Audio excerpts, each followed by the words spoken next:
You're listening to Morning Inspirations on KMAX Gospel. Ezekiel 39:7-8 says this: I will make known my holy name among my people Israel. I will no longer let my holy name be profaned, and the nations will know that I, the Lord, am the Holy One in Israel. It is coming. It will surely take place, declares the sovereign Lord. This is the day that I have spoken of. Ezekiel 39:7-8. Sometimes the best news is the news that precedes or comes before what is the goodness that is to come into your life. You may be going through an hour of difficulty, an hour of travesty. You may be going through a time of hardship and tribulation. But there is a word that comes from the Lord today. You may be receiving many no's, as I have in weeks prior, and even in the course of this week. But don't let those no's discourage you. There is some good news here today. God declares in His holy word, even to Israel, who was facing the long onslaught of its enemies, the taunting of its enemies, the hardships and the oppressions and the suppressions due to its enemies, Og and Magog, that God here declares that He will make His name known among His holy people. And first, God will make Himself very clear, very, very plain to you, wherever you are and whatever you're going through in your life. God will make it known who He is to you. He's your God and you are His child.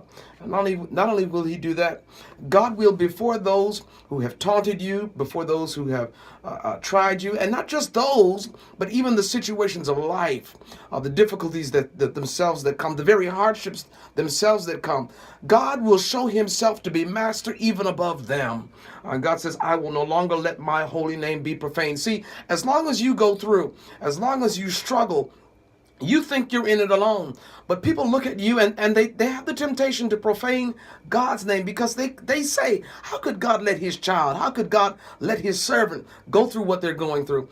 But don't you know it's only a time of pruning?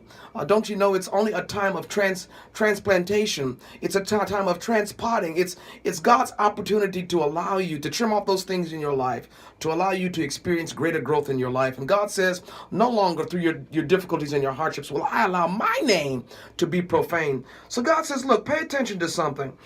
Not only will I make myself and demonstrate to you before people and before the things in your life that I am the Lord, that all power is in my hand. God says it is coming. Long before it actually arrives, He says it is coming.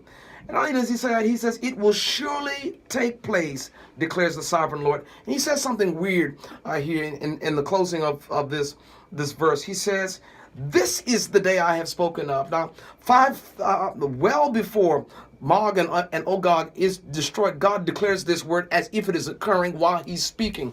It doesn't occur for some time later. But even as I come and I look at your hardships, your difficulties, and your tribulations, keep your chin up and your chest out. For God's promises are sure. And God says, just as you are here, going through that difficulty, going through that hardship, you will see a better day. You will see a time of great blessings. You will see a time of great peace in your life.